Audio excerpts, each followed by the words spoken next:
এই অন্তঃসত্ত্বা অবস্থায় আমি তোমাকে প্রতিদিন মিস করি বাবা, ভীষণ মিস করি।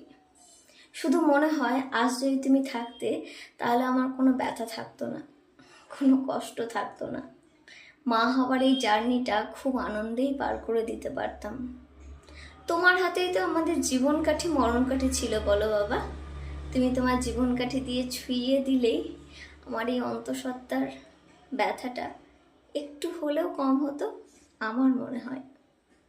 মায়ের কথা তো বাদই দিলাম, কিন্তু জানো তোমার জামাই আমার বড়মশাই এখন আমার অনেক কেয়ার করে, অনেক যত্ন করে।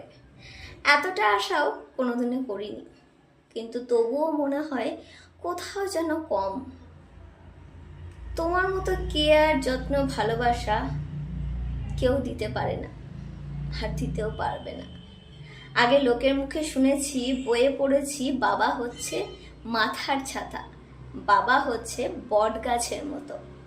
কিন্তু এখন বুঝি এই কথাগুলো কতটা সত্যি, এই কথাগুলোর আসল মানে এখন উপলব্ধি করতে পারি বাবা।